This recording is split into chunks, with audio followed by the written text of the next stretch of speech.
Perfect. Okay, welcome again to Recovering Addict. If I'm not gonna introduce myself. If you guys really want to know who I am, there's 2 live videos before this one. Just go find out, okay, and watch them and subscribe. That's what YouTubers say, right? Like and Okay, subscribe. like and subscribe. I don't know how this YouTuber thing works. I think it's share, like, and subscribe these days now. Share, like, and subscribe. Yeah, share, like, and subscribe. You can pay us money. Pretty sure I can do this for a living. Yeah, I mean, you've killed it so far. Oh, have I? Yeah, absolutely. Okay, perfect. You You got- want to introduce yourself? Yeah, my name's Josh. I'm a person in long-term recovery. I love it. It's something I never thought I'd be doing or a part of. Like I never thought I'd be in this position, but I'm happy to be here. I'm a certified peer support through USARA, and I love that. It's a good thing. What is USARA? So USARA stands for Utah Support Advocates for Recovery Awareness, and what we do is it's our job to kind of help people who are interested in like getting into recovery or sobriety, or showing them that there is life in recovery. Because we always hear when we're done doing drugs or done drinking, that we're not going to have any fun anymore. All the fun goes away. Mm-hmm. And I'm like the biggest person to tell you, like, no, dude, there's still so much fun to be had. I still go to concerts. I still go to like sporting events, season ticket to the Utes. I love it. You can still go to do all these events and be sober and still enjoy them. You got to put yourself in a different mindset and work your way there. But once you get there, it's I can't even describe the amazing empowering feeling I have. Like, it's way better than any other drug I've ever done. It's just, I feel good personally, and I like get to look at myself in the mirror and be proud of who I am today. But before you had that recovery, to have that recovery, you had to be rock bottom. Oh yeah, for sure, man. I was doing things that I never thought I'd be doing. I started shooting up meth and doing heroin together. I was mixing the two together. I was doing any drug I could get my hands on. I just became a real, scum of the earth type person. I was selling drugs, doing drugs, stealing things from people, breaking into houses, breaking into cars, stealing cars. So before we talk about more in depth of that, let's talk about the beginning. Right? Okay. With LT, he had that kind of trauma that he had from his kids led him right to that. What was your beginning of it? Where do you think that it kind of started? So the first time like I was interested in trying anything was the summer before 9th grade. I had a few friends that were about to go smoke a couple joints and enjoy some cannabis or enjoy it, and I wanted to be accepted. I wanted to be a part of that. I wanted to be a part of the friend group and not looked at like the kid who like is always boring and doesn't have any fun and isn't adventurous. And like my mom, I love her so much, but sometimes she'd be like, a little tight leash. And so sometimes I'd be like, all right, to prove that to these guys, like, like my mom doesn't rule my life, like I'll do whatever I want to do. So it was mostly because of acceptance when I first started to like try things out, and then that just escalated from there. Like I would try marijuana a few times in high school, and then like I was really depressed when I was 20, and I was living with some people that were not good influences on me, and they were all doing cocaine like every weekend. They were drinking daily, and I'm not a drinker. Sure. I've seen one of my best friends. He drank his whole life from when he was like 13 or 14 all the way until the day he died. And so like watching him go through it and all the withdrawals and stuff from alcohol was just something I never wanted for myself, and I thought that alcohol was the only drug that you could do that with or that had that effect on you.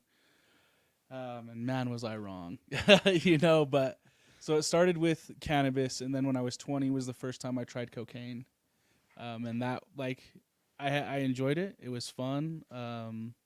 And I would use that, a few times a month until I was 23. And then I I had let somebody move in with me that he, was probably like one of the biggest mistakes of my life.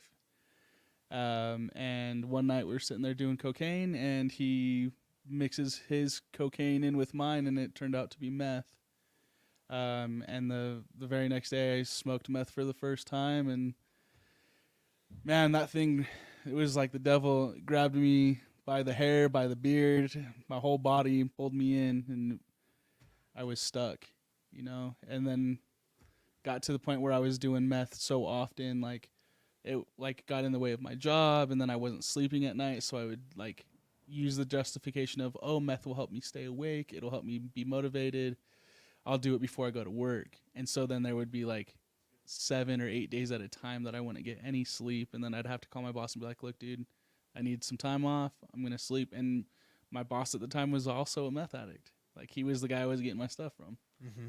And so it was like readily available, and he'd always be like, oh, dude, are you sure you can't make it? Like, I've got stuff for you if you want to come. And that's usually how he'd get me. So I'd stay up until I'd see the shadow people, or I'd see things that weren't there. And like, man, that really plays a big toll on your brain, man. Like, it was scary how deep I got into it. And then we started mixing pills into the situation to like help us sleep, and then the pills were too expensive, and I knew somebody who was doing heroin, so I asked him like, hey man, do you think that would be a good option to switch to? And an addict asking another addict a question like that is ridiculous, because of course he's gonna be like, yeah brother, let's get high together. I was like, sounds good. Yeah. And I was like, cool bro. So I started smoking heroin off of tinfoil, doing it any way we could, and then that wasn't doing it for me anymore. Like, I hated the way the foil made me feel. I hated the way that it smelled. So about a year after the first time I tried heroin was the first time I shot it up. And that was a scary thought for me, because I always promised myself I would never put a needle in my arm, I would never do drugs, but here I was breaking 2 of the promises to myself. Let's backtrack just a tiny bit. You said that's the first time I tried heroin. The week later, you shot it up. It was about a year. Oh, I'm sorry. I heard. No, a week. You're good. Yeah. So tell me the difference between just taking it and shooting it up. So when you're just smoking heroin, it's a little bit different, because like, not only are you smoking the heroin, but you're also smoking the foil. Mm-hmm. And generally the people who are smoking heroin aren't using stuff that is meant to be smoked out of. Like, we were using like plastic straws or pen caps or pens itself, so you're smoking melted plastic, you know what I mean? So you'd feel like this disgusting like chest hurt feeling, and then you'd get that nod out, you know what I mean? I didn't find it to be fun, I didn't find it to be a good time, but it was something that I was doing to sleep because I was doing so much meth. Okay, and then shooting it up, what was the difference in experience? Was it more enjoyable at that point? Was it more of a rush to the brain, or? It's definitely more of a rush to your brain. I don't think heroin is enjoyable at all. Sure. Right? Yeah, it's a downer for sure. It's a downer for sure. Yeah, absolutely. But when I was using it, it was more effective on me to shoot it up. It hits your bloodstream immediately. You don't get that like weird feeling in your mouth. Like, sometimes you do taste it, which is weird. Like, you'll inject something into your veins and you can taste it in your mouth, which is just insane to me, like how everything's connected. But it was more effective and immediate, and it seemed to need a little less than if you were going to smoke it. So that was my justification of like making it okay for me to shoot it up, was I need to use less and I don't do it as often. Yeah. So. Okay. Sorry. Back to your story. We kind of just had a little splurt right there. So continue. You were shooting up heroin, and what's next? So I was shooting up meth and heroin, and I'm hanging out with people who are still in cars and like doing everything under the sun that we shouldn't be doing, getting caught up and arrested. And one day I'm I'm hurting, like I'm sick. I need to get high is what I feel, because like, I know that's going to stop the withdrawal. And what happens is it's raining outside. I'm downtown Salt Lake City, and I hit up one of my friends and I said, "Hey man, like I need somewhere to go. Do you know of a spot I can go to and just like get out of the rain?" And he's like, "Yeah, dude, no problem. There's a car outside my parents' house. Just hang out inside that car, do whatever you need to do, but keep it on the low, you know?" And so I'm sitting in this car and I'm like, I'm freezing cold. And when you're freezing, your veins like kind of go, I feel like they go a little bit underneath your skin more to stay warm. So I was struggling to find the vein to inject my shot of meth and heroin. And I was getting frustrated and I was trying to warm up and I fell asleep and I woke up to cops knocking on the window. And I had a syringe on my lap, loaded, ready to go. And I'm like, I look up and I see 2 officers standing there, and the door's locked. And I'm thinking, I'm just gonna slam this into my leg. That way, when they get me, like, there's no evidence that there's paraphernalia, but there's no drug. Yeah. And I don't know if my face must have just said, "Hey, I'm about to do this," to the cop, because he looked at me and he goes, "Don't do it, man. Don't do it." And I was like, "Okay, all right." And I put the syringe up on the dashboard and I opened the car door, and I was arrested for possession. And I didn't realize that the car I was sitting in was a stolen vehicle. So not only was I arrested, but this car was impounded that had all of my friends' stuff in it. It had a bunch of my stuff in it, like clothes and shoes and, you know, everything. Because I, you know, using meth and heroin for as long as I became homeless. I lost my job, running the streets. The job that your boss was giving you. Yes. That job. Yeah. So he ended up firing me because me and him got into an argument outside of work. So I'll back up a little bit. I ended up losing my apartment with the guy who got me to start using meth in the first place. Yeah. I got evicted because he moved out. We got into a fight. He moved out. I lost the apartment.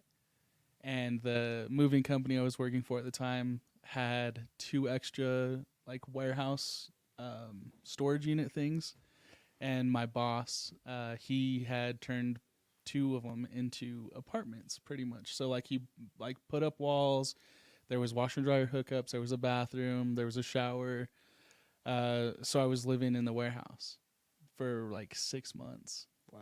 And one day, like, because he was my boss, he had a key to the door, and I didn't like that, and I got mad that he was in my shop going through my stuff. But you know, tweakers do tweaker stuff, and yep. That was that, you know. And so I got into an argument with him, and I told him, like, "Hey man, like, you have no business being in my stuff, like, get the hell out of here." And I got aggressive with him, and he's a little guy, like I was much bigger than him, and I was a lot smaller than I am now.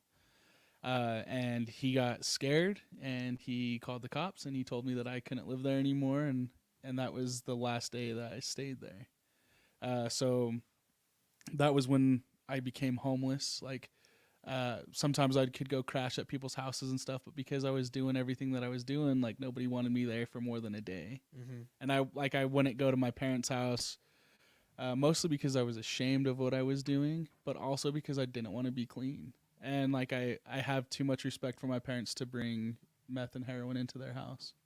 You know what I mean? And those were my 2 biggest problems, was meth and heroin. So all this leads up to me being arrested, and it was over Easter weekend in, I want to say 2017 or 2018. No, 2016. Easter weekend 2016, and I get arrested. I'm in jail on Easter Sunday, and I'm too ashamed to call my mom and tell her where I am, you know? And I thought, simple possession, I'll see the judge Monday morning, they'll let me out. I'll get my life together, and everything will be fine. Everything's going to go good. And I was partially right. I saw the judge Monday morning. They let me out immediately. They told me, you know, OR bond, you'll be back. You know, just come back, make sure you're here for your court date. So I leave, and I'm like, yo, I just got one over on the system. Like, I just won, you know? Like, they're letting me out. Are you serious? Yeah. First thing I did was go to the gas station right by the jail in Salt Lake City, plugged my phone in, and called the plug. "Hey, man, I just got out of jail. Can I come get high?" "Sure, dude." You know what I mean? So 5 minutes out of jail, I'm on the way to go get high again. Like, yep. That was my mindset, and I felt like I couldn't stop it. You know what I mean? Did you want to stop it? At that time, no. Because I was using so many substances and my mind was just not where it needed to be, and I refused to work on myself. That I started to hate myself, and I was very depressed, and it was just something that I feel like I was using as like self medication, and it didn't take care of anything. It never did. It never helped any situation. It always just made things worse, but it delayed the inevitable. Mm-hmm. So I would use and use and use and hopefully just delay it long enough to where people either forgot or it didn't matter anymore. And that thinking was, oh man, it was so detrimental to my life. Because I would end up going on the run from this charge. It was a simple possession charge. Mm-hmm. I should have just gone to see the judge, had my time served. That would have been that. But instead, I went on the run, caught more charges, did more drugs, ended up getting involved in a relationship with a girl that I had no business even talking to or being around, but we were doing the same drugs. We were hanging out together and enjoying each other's company. And one day we get into an argument, and she told me we need to go to the hospital. We're going to check into a rehab. And I was like, cool, let's go. We went, and she tricked me. She told me this is what we're doing. I told the people at the hospital, like the psychiatrist or whatever that was doing the evaluation, like, yeah, I'm on drugs. This is why I'm here. But she told the security guys, hey, this man's here because he said he's going to hurt me. He's going to hurt himself, this and that. So I end up going to Salt Lake Behavioral Hospital for, I think, 9 days before they realized, like, yo, this guy's just a drug addict. He's not a harm to himself or others. He's just doing drugs and, whatever. So I call my mom, and I'm like, Mom, they're going to release me. She's like, no, I don't want them to. And I was like, well, it's not your call. Come get me, please. Please come get me. And like LT was saying, man, like drugs make you do things that put you on like scum of the earth type level, right? So I convinced my mom to come pick me up, and I convinced her to buy me food after. She drives me to Sandy where they were living. And as soon as we get to Sandy, I get on phone because like at this time my phone had been shut off, so now I need to be connected to Wi-Fi to use it. So I finally get connected to Wi-Fi, and I hit up the plug. Hey bro, I'm finally out again. Where can we meet up? And I asked my mom to drive me downtown and drop me off, and I told her I'd be back later. And I never went back to my mom's house.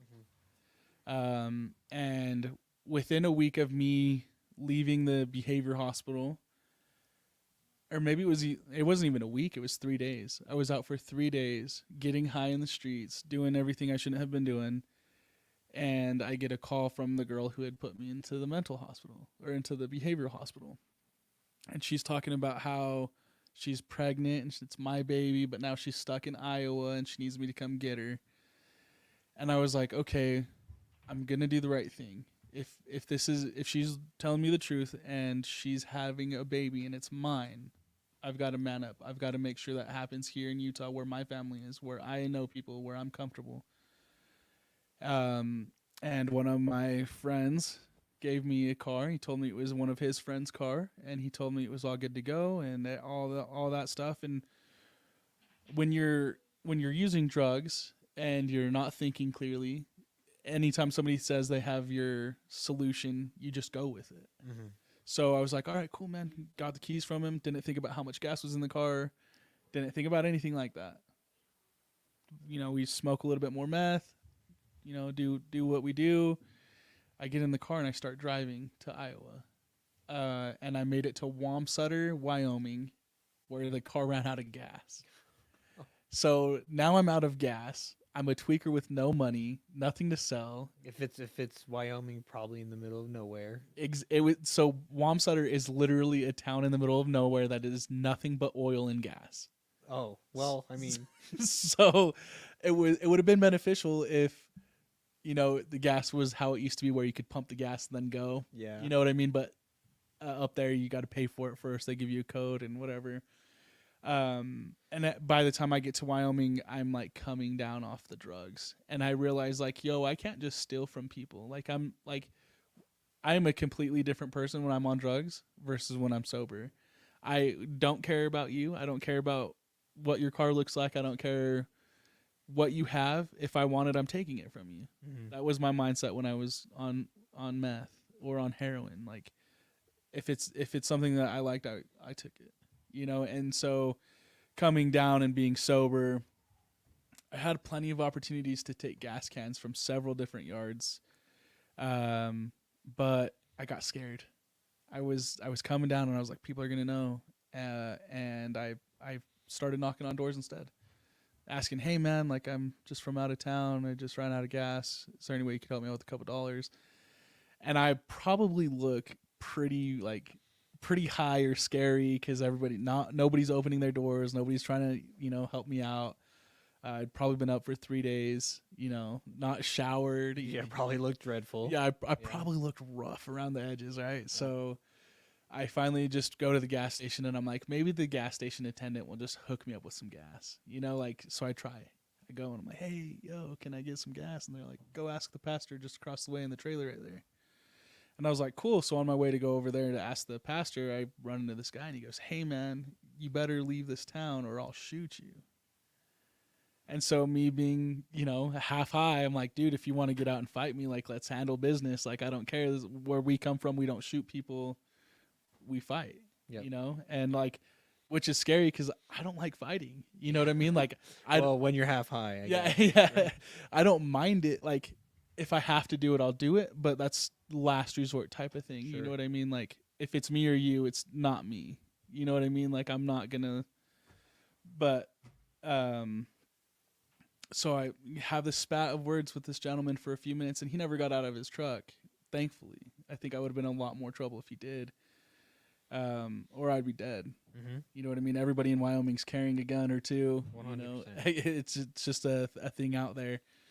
And I walk over to the pastor's trailer, and the pastor won't even open his door for me. Knock on the church door. Nobody's opening the door. I'm like, dude, what the hell? So I'm sitting on the stolen car, waiting for somebody to open the door, and I see a sheriff pull up.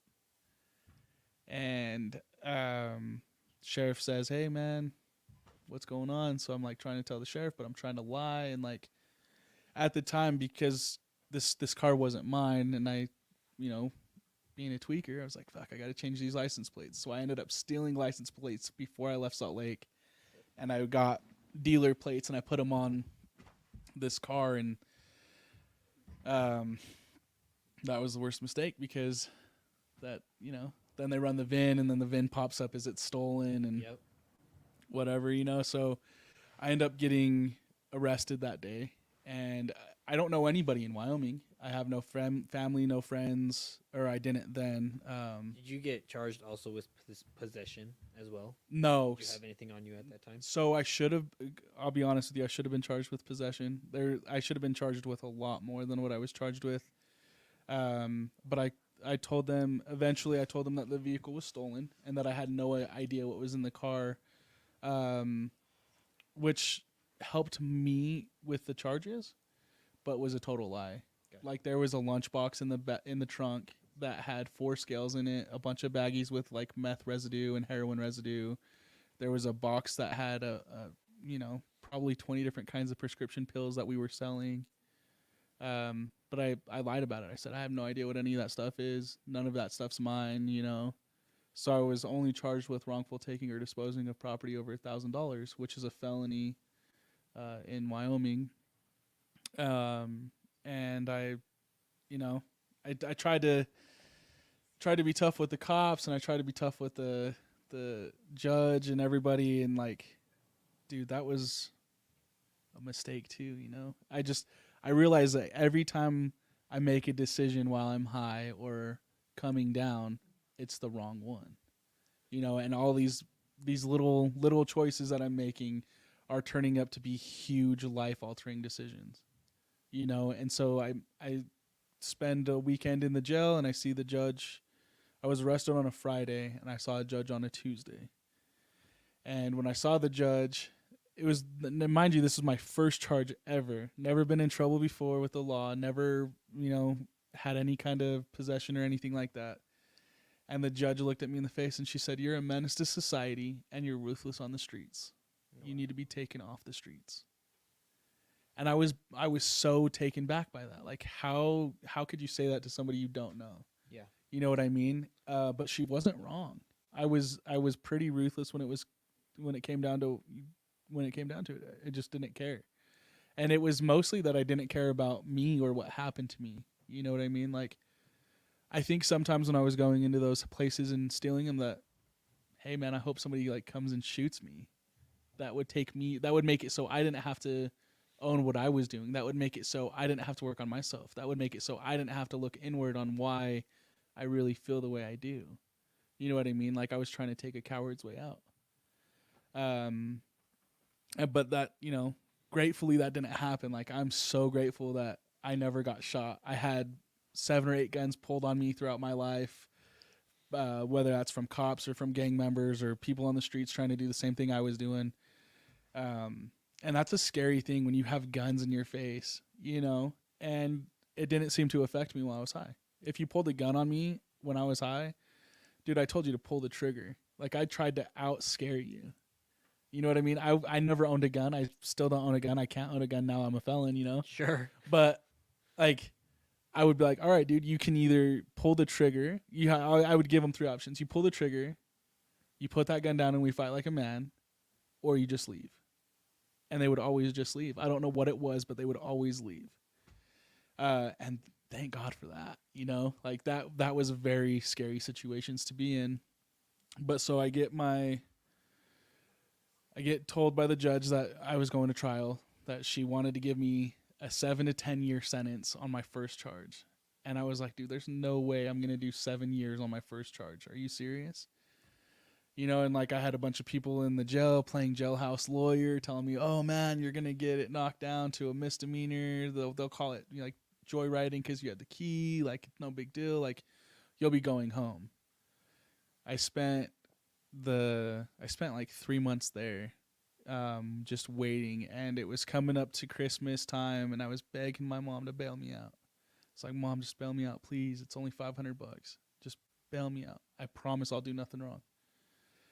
And she was so against it. But my uncle and my best friend Tyler, I've known him since kindergarten. He knew that I had potential to get my shit together.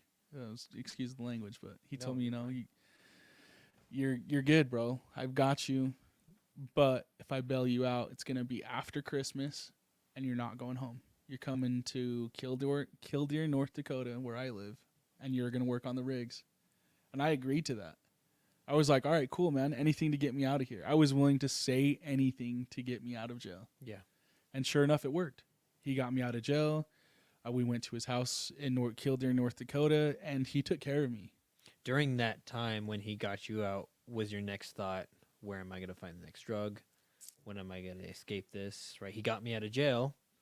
What's my next move? So yeah, exactly. My thought after leaving was, how do I trick him into taking me to Salt Lake so I can run from him? Yeah. But he is more hard-headed and stubborn than anybody I've ever met, but in a positive way. Sure. Like, if he sees something, he's gonna see it through. Like, he's gonna make sure it happens. And he made a promise to my mom that he wouldn't let me out of the car until we got to Killdeer. Good deal. So, he's a stand-up dude, and I love him. We still talk even to this day. And I did him wrong. I did him so wrong so he bails me out in December. It was December 27th or 28th that he bails me out. On January 17th, I had court again.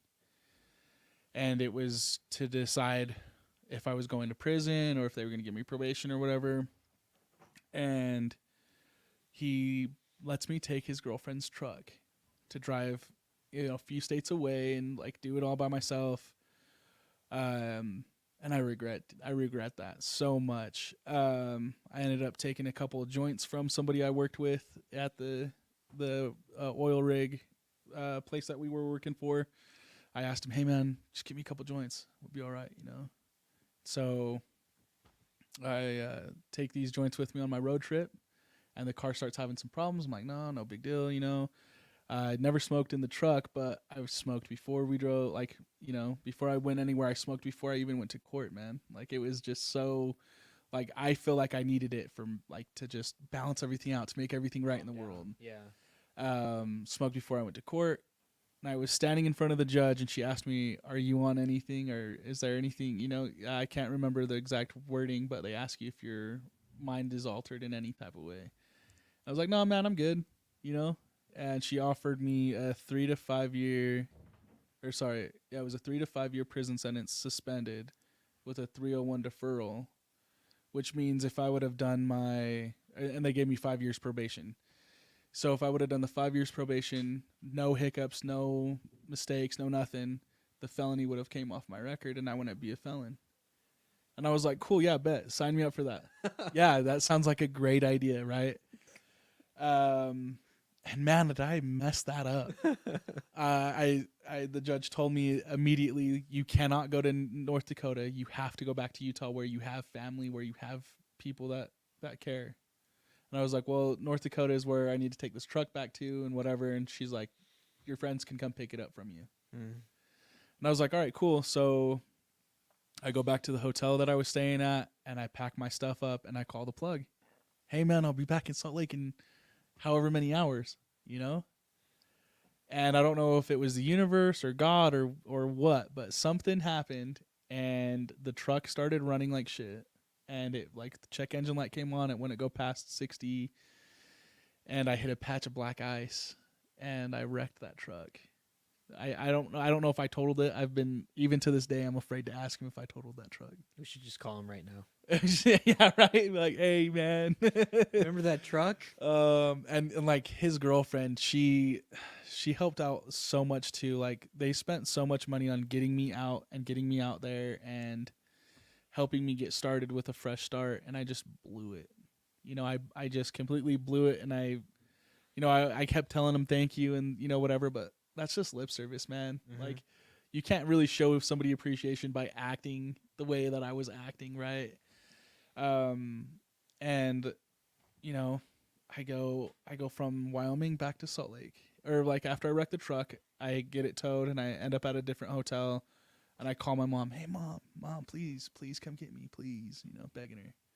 She pays for a hotel for 2 nights because it was so snowy that the highways were closed down and nobody was leaving or coming into Wyoming.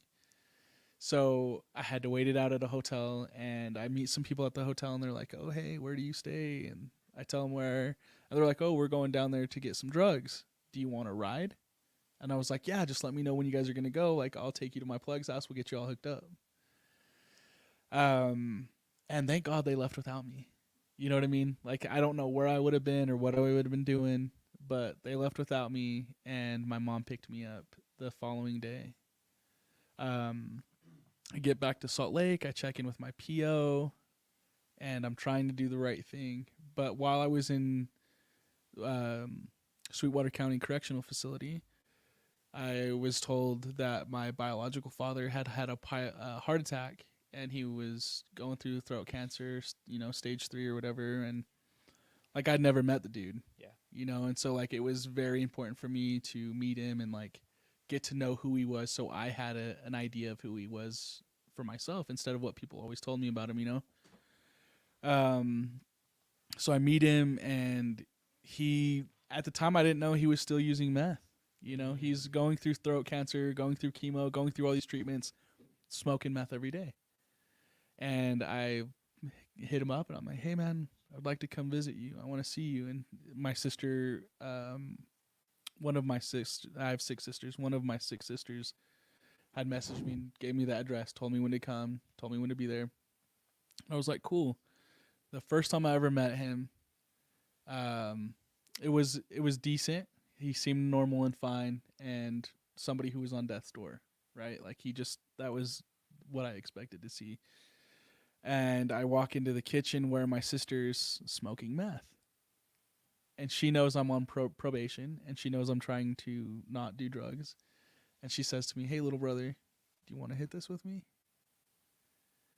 And now I'm like sitting there thinking, like, do I tell my sister no, who I don't ever see, or do I just sit down and enjoy her company?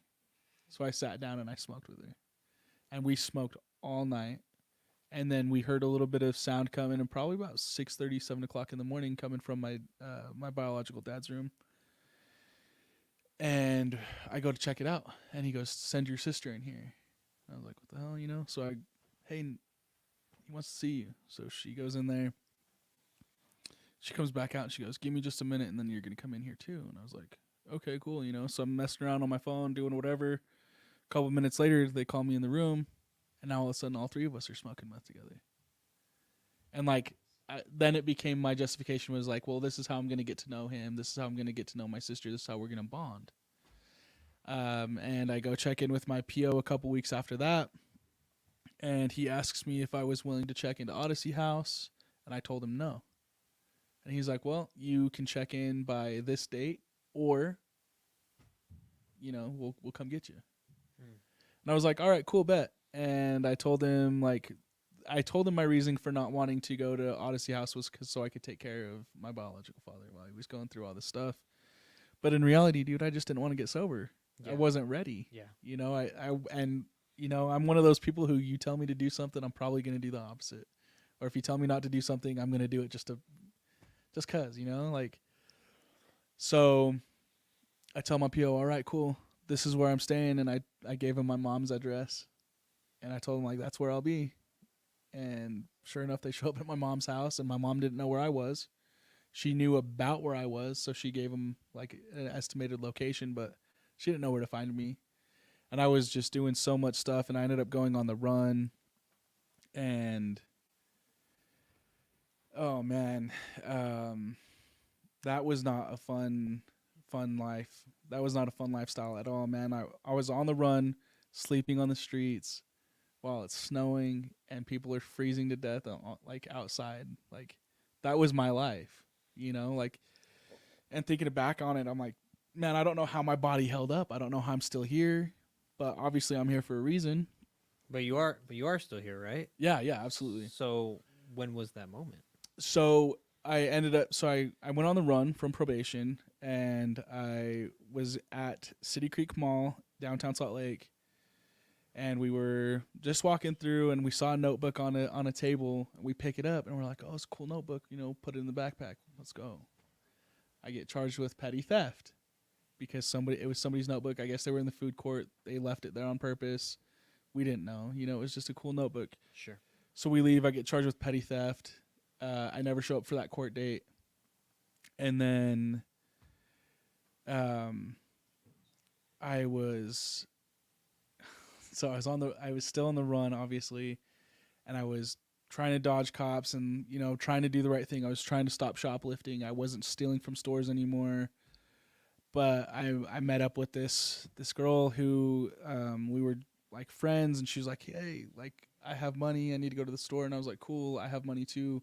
You got to promise me not to steal anything while we're here, though." She's like, "All right, I promise you I won't steal anything while I'm with you." And I should have listened to her words, because people will tell you exactly what they mean. She said, "I won't steal when I'm with you," but she bounced. She's like, "I'm going to go to the bathroom real quick. I'll be right back." She went around the store, went to the bathroom, stuffed her clothing. She was wearing sweats on the outside, but she was wearing jeans underneath. Stuffed her pockets full. Yep. Stuffed her bra full. Stuffed her coat full.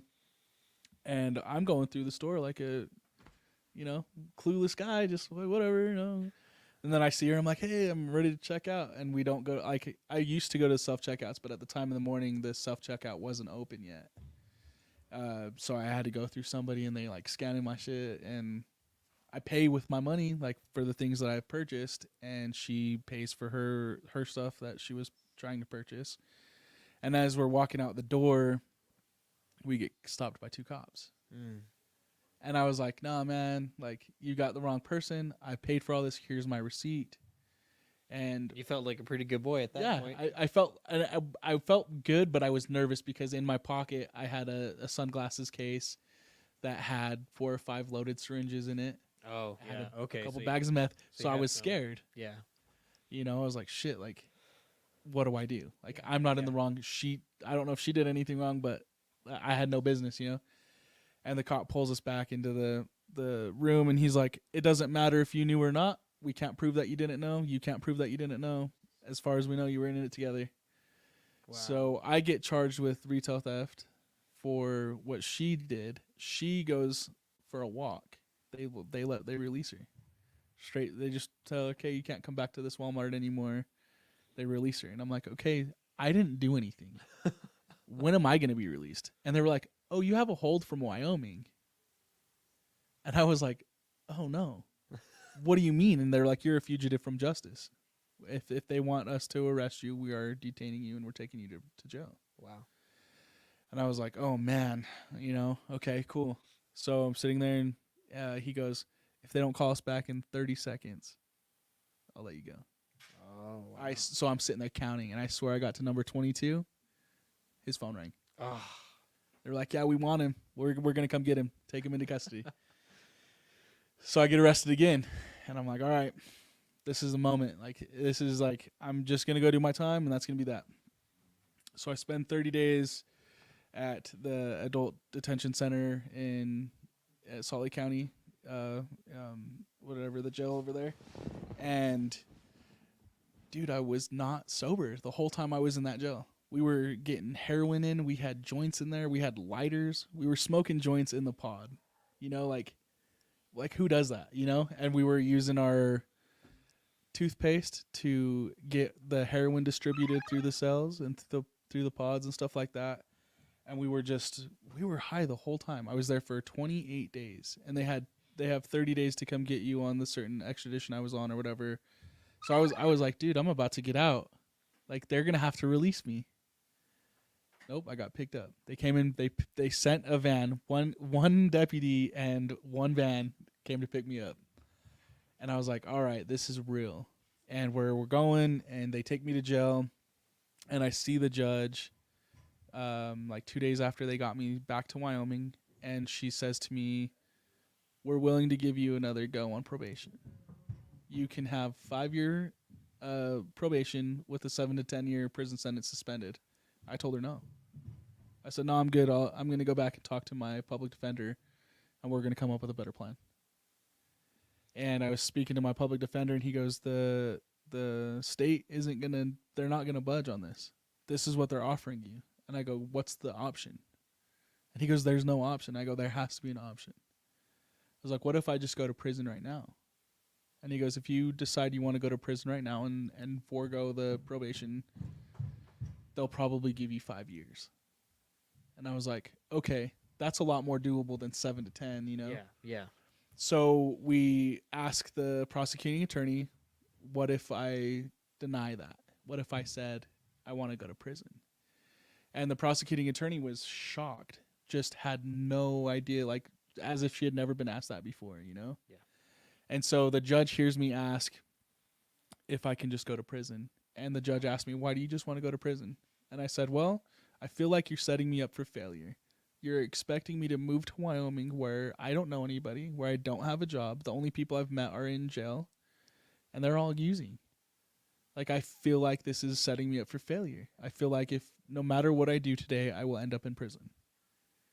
And she said, well, it seems like you have grown a lot. This is what we're going to do. I'm giving you a 1 to 3 year prison sentence. And I was like, damn, that hit me. Like, I was like, okay, now this just got real. So my stepdad, I call him my dad because he raised me ever since I was like 3. I call him, it was on his birthday. I call him, hey dad, what's up? And he's, oh, we're over here barbecuing. And I'm like, hey, happy birthday. I got sentenced to prison today. Like trying to make light of the situation. I'm a joker. That's what I do. And my dad was like, haha, okay, cool. Like, but seriously, how did court go? And I go, no, seriously, I'm going to prison. And my dad's a character too, man. He goes, well, just make sure you sleep with your back to the wall or on your back. He's like, don't sleep on your belly. Nope. So, like, that's the kind of relationship me and him have now, and like, I wasn't sober for most of the time I was in county. People were cheeking their pills and giving them to me. Like, I wasn't paying for drugs. I wasn't paying for any of this stuff. People were just giving that to me. They just liked me. They just wanted me to be high with them, And it was, like probably like 2 weeks before I got transferred from county to prison that I stopped doing drugs. And it wasn't that I knew I was going to be transported. It was just like, this isn't fun for me anymore.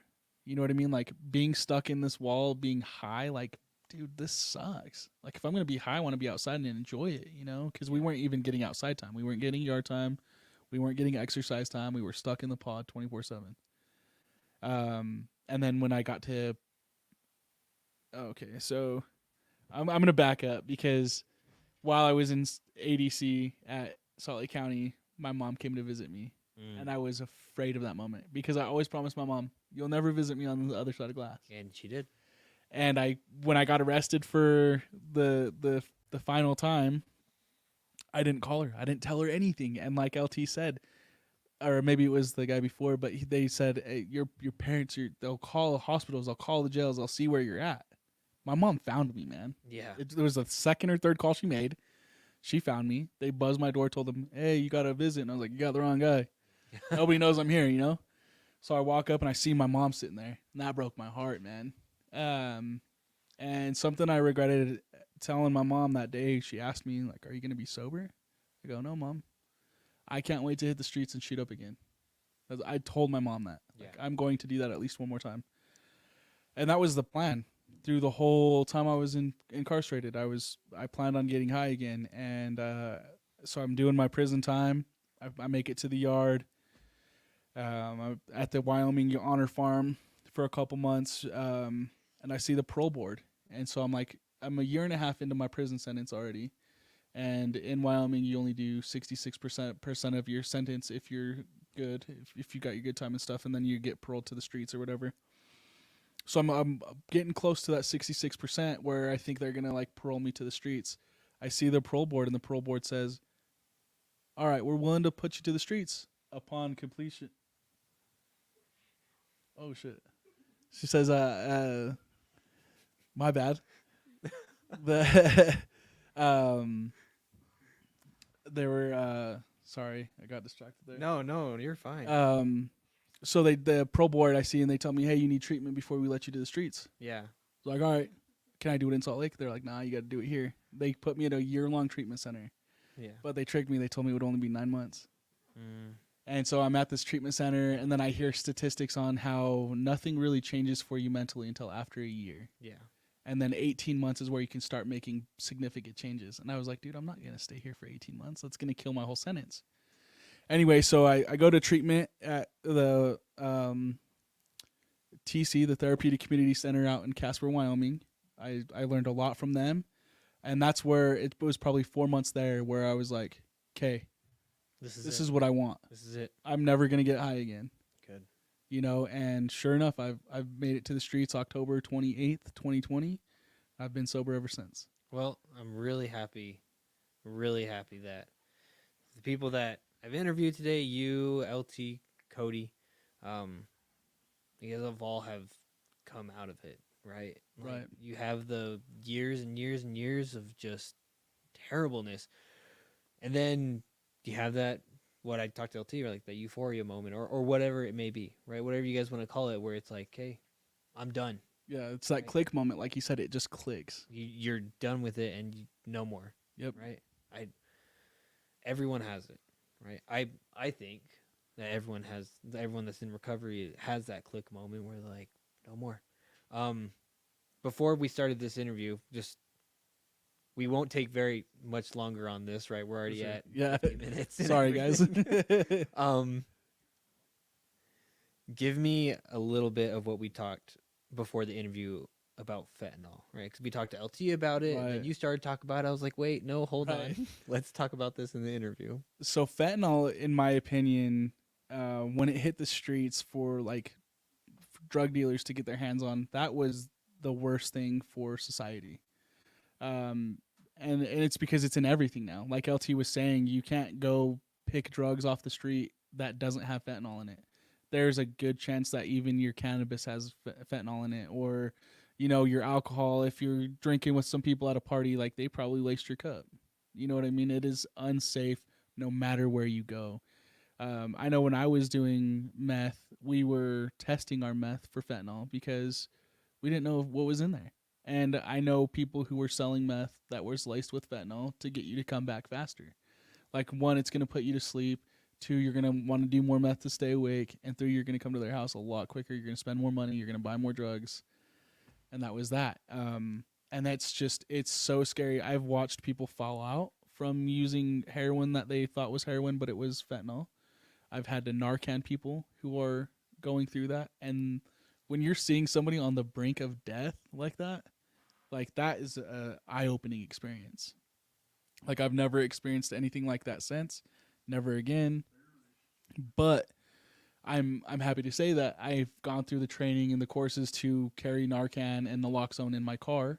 I have it on me at all times because I do know how to use it. I do know the procedure and that type of thing, and I want to be able to help people, you know. But fentanyl is the worst. It's on a different level. It is. Nowadays. It is next level for sure. Yeah. And like they said it.